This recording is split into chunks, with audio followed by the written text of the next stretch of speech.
Hey mon bon ami, si tu veux soutenir la chaîne, je t'invite à le faire gratuitement sur YouTube. Tu regardes une petite pub de 30 secondes et ça nous fait gagner un peu de sous. Merci beaucoup et que la passion te guide. Ouais. Salutations tête de nage, je suis le chef et bienvenue dans ce nouvel épisode de Chef Bizarre Aventure. C'est un peu le format où je raconte un peu mes anecdotes de ma prime jeunesse, qui était en mode esprit shonen, faut le savoir. Et aujourd'hui enfin, comme promis, je vais te raconter une histoire de bagarre. À la bagarre. Ouais. Bon, en préambule, faut quand même que je te prévienne. Cette histoire, cette anecdote, va puer le patriarcat et la virilité toxique. Je préfère te prévenir avant, sinon t'es pas prêt. Si t'es un peu sensible, change de vidéo, ça va pas te plaire. Je préfère te dire. Bon, je vais quand même expliquer un peu le truc, parce qu'il va y avoir des gens sensibles qui vont quand même continuer au-delà de mon avertissement, donc je vais mettre des choses au clair tout de suite. Cette vidéo n'a pas pour but de glorifier la bagarre, ni même d'inciter les gens à faire la bagarre ou à chercher la bagarre. Et surtout les plus jeunes. Non, la violence c'est pas bien, la violence c'est pas gentil, la violence c'est nul, c'est idiot, c'est dangereux, et je vous souhaite de ne jamais avoir à vous battre une seule fois dans votre vie. Oui. Ceci étant dit, si t'es comme moi et que t'approches la trentaine et que tu t'es jamais battu de ta vie, il y a deux solutions. Soit tu as grandi dans un environnement paisible, merveilleux, avec que des gens bien intentionnés autour de toi qui t'ont jamais cherché la merde, qui n'ont jamais cherché à te nuire. Et si c'est le cas, je t'envie vraiment, parce que ça devait être chouette de grandir dans un milieu comme ça, où tout le monde était gentil, tout le monde était bienveillant, voilà. Mais malheureusement, je pense que c'est très rare, ce genre d'environnement. Ouais. Et la seconde option, c'est qu'effectivement, au cours de ta vie, tu t'es déjà fait emmerder, tu t'es déjà fait bolosser, et soit t'as toujours été suffisamment malin pour t'en sortir sans avoir à chiffonner, soit, par moment, tu as choisi de te soumettre, de baisser les yeux, de baisser la tête. Et je ne te juge pas, non. Et je ne te juge pas parce que on a tous, à un moment donné de notre existence, choisi de baisser les yeux, de courber les chines, de se laisser faire, de se laisser humilier. Voilà. Mais le problème avec ce choix-là, c'est qu'il est facile. Il est très facile à faire. Quand il y a une difficulté qui arrive, tu baisses le museau, c'est facile, ça t'évite les ennuis, c'est bien. Mais le problème, c'est qu'une habitude qui est tellement facile, ça devient une véritable habitude, et c'est une habitude qui rend faible. Pas faible physiquement, mais faible dans la vie, faible moralement, psychologiquement. Ouais. Alors je suis pas en train de te dire qu'il faut forcément t'être battu au moins une fois pour être fort dans la vie, pour affronter les problèmes de la vie.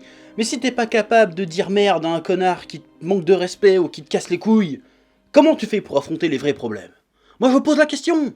Ouais. Et ça, cette habitude de baisser les yeux, d'être faible, ça arrive dès que t'es petit, ça commence en fait. Quand tu es dans la cour de récré, quand tu vas jouer dehors, t'as toujours un gamin qui vient te casser les couilles à un moment donné. Parce que les gamins sont cruels entre eux.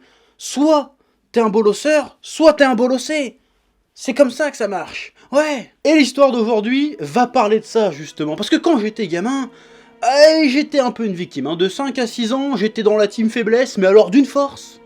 Ouais. Quand j'étais gamin vers cet âge-là, ça manquait pas. À chaque fois que j'étais dans la cour de récré ou que j'allais jouer derrière chez moi dehors pour faire un foot ou quoi que ce soit, il y avait toujours à un moment donné un Jean Cassos qui venait me casser les couilles et qui me bolossait. Ouais, des gamins à peine plus vieux que moi en plus. Par exemple, chaque fois que je prenais le terrain de foot derrière chez moi pour faire un foot avec mes 2-3 potes, il y avait toujours des Jean Cassos qui arrivaient pour nous virer en nous mettant des claques. Pareil, on se faisait une petite cabane dans les buissons tranquille, on se faisait virer, on se prenait des claques. Tout le temps. Et moi, tout ce que je trouvais à faire pour pallier à ce problème, c'était de me mettre à hurler en chialant pour que mes parents m'entendent. Parce que oui, tout ça se passait juste en bas de chez moi. C'est important pour l'histoire. Ouais. Puis un jour, je me refais un petit foot avec 2-3 potes, pareil, c'était le ballon de je sais plus qui, et il y a un de ces Jean Cassos qui arrive tout seul, comme ça, et il se met à nous casser les couilles, à nous voler le ballon, à nous pousser, et puis à un moment, il me prend en grippe, il me met des claques, comme ça, dans la tronche, je sais même plus comment il s'appelle d'ailleurs, et tout ce que je trouve à faire, encore une fois, c'est de hurler en chialant. Ouais. Et soudain, mon père ouvre la fenêtre, qui donnait sur le terrain de foot, en fait. Et du coup, quand Jean Cassos il voit mon père, il se casse, j'ai oublié son nom à Jean Cassos, il se casse comme ça. Et là mon père il me regarde, mais mal tu vois, et il fait « Tu rentres tout de suite !» comme ça. Et là, colossal coup de pression.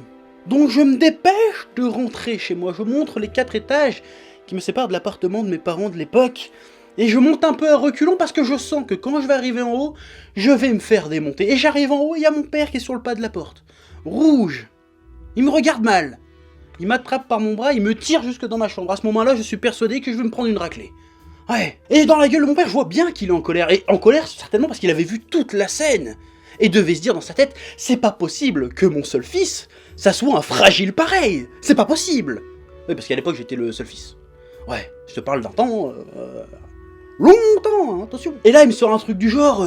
pourquoi tu te défends pas quand on t'embête, toi? Bah, je sais pas. C'est parce que t'as peur? Bah oui. Et t'as peur de quoi? Bah, j'ai peur d'avoir mal. Ah, t'as peur d'avoir mal? Et là, mon père, il me fait un coup de poing dans le bide. Mais un vrai coup de poing. Comme ça, j'ai rien vu venir. J'étais plié de douleur. Ouais. Bon, t'as eu mal? Oui. Ouais, putain, c'est vrai, j'avais eu trop mal en plus. Hein. Et t'es mort? Non. Bon, alors, moi je suis un adulte, je fais 3 fois ton poids et 3 fois ta taille. Je te mets un coup de poing dans le bide et t'es pas mort. Or, tu crois qu'un gamin de 10 ans, il va te faire pas plus mal que ça, peut-être? Hein? Et là, effectivement, il avait raison. Je m'en suis rendu compte. Je fais, ben oui.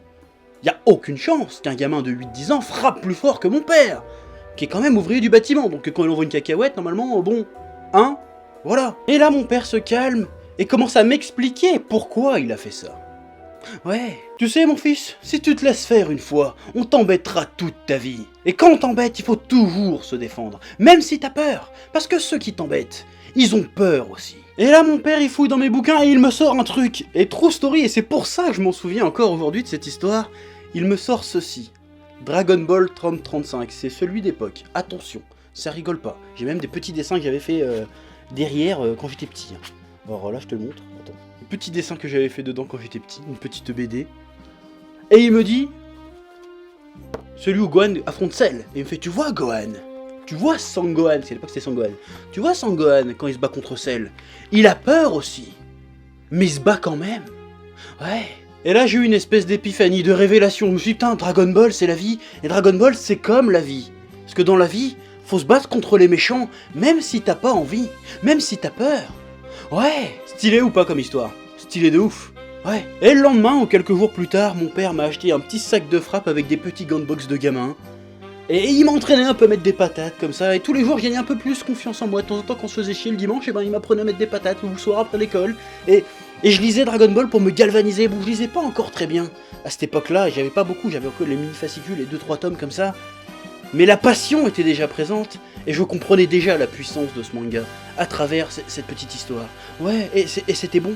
Et un jour, je devais être en CP, il me semble. J'étais dans la cour de récré à faire mes bails dans mon coin, et il y a un Jean Cassos qui se pointe, bon j'ai oublié le nom, qui est venu me casser les couilles. Et à un moment donné, j'ai senti qu'il allait foncer vers moi pour m'attaquer. Et là, par réflexe, je me suis mis en garde comme ça là.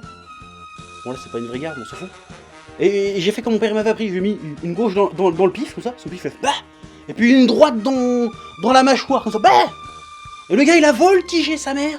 Et j'ai vu sa petite dent s'envoler comme ça, là. Puis j'avais pété la dent d'un mec qui me cassait les couilles depuis longtemps. Et je l'ai vu par terre en train de chialer et de se rouler par terre parce qu'il avait mal à la bouche. Et là j'ai compris que mon père avait raison. Que les mecs qui t'emmerdent à l'école, en fait c'est des grosses pétasses en fait. Et ils t'emmerdent toi parce que t'es encore plus pétasse qu'eux. Alors qu'en fait ils sont largement bolossables une fois que tu leur mets juste une petite patate dans la gueule. C'était une révélation. Ouais. Et cette leçon m'a suivi toute ma vie. Mais ça je vous le raconterai dans d'autres histoires de bagarres. Dans d'autres chefs bizarres aventures. Voilà. Bon, évidemment, j'étais dans la cour de l'école et j'ai pété, visiblement, la bouche d'un élève. Donc évidemment, mes parents ont été prévenus, mais je me suis pas fait engueuler. Voilà. Mes parents, ma mère surtout. Parce que là, je te dis, mon père a l'air déter, mais ma mère est pire. Et elle m'a dit, de toute façon, on va jamais t'engueuler pour t'être défendu. Il est capable de casser les couilles, ce sale nain. Bien fait pour sa gueule, elle a dit. Un truc comme ça. Hein. Voilà. D'ailleurs, quelques années plus tard, j'ai utilisé la même méthode pour former mon frère à la bagarre aussi. Sauf que j'ai fait différemment. J'ai fait, vas-y petit chef, mets-moi une droite. Et il m'a mis une putain de droite. Il m'a explosé la lèvre. J'ai eu la lèvre gonflée pendant 3 jours. Voilà, pour lui dire, toi, je fais 3 fois ton poids, 3 fois ta taille. Et tu m'as défoncé. Donc t'as pas de raison d'avoir peur des gamins à l'école. Voilà. C'est de l'éducation un peu dure, mais ça marche, ça fonctionne. Du coup, y a pas de fragile chez nous. Eh ouais, c'est comme ça. Ouais. Voilà, c'est tout pour cette petite histoire de chef bizarre aventure. Voilà, j'espère que ça t'aura plu, que ça t'aura bien fait rire.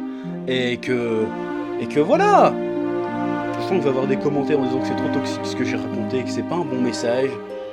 Mais la vie n'est pas un bon message. Il se passe des trucs pas stylés. Et je te raconterai ça dans d'autres vidéos. Parce qu'il s'est passé des vrais trucs à un moment donné. Tu verras. Voilà, sur ce, je te laisse ce soin de dire en commentaire ce que t'as pensé de cette vidéo, de mettre un pouce, de la partager. Et à bientôt. Ouais. D'ailleurs, j'espère qu'avec cette vidéo, tu vas comprendre un peu mieux d'où vient le Dragon Ball c'est la vie. Parce que ça vient pas de nulle part, quand même, je l'ai pas inventé comme ça. Quand je le dis, je le pense. Cette histoire, on est le témoin. Ouais. Eh oh, tu vas pas te barrer comme ça, hein? Tu vas laisser un pouce bleu?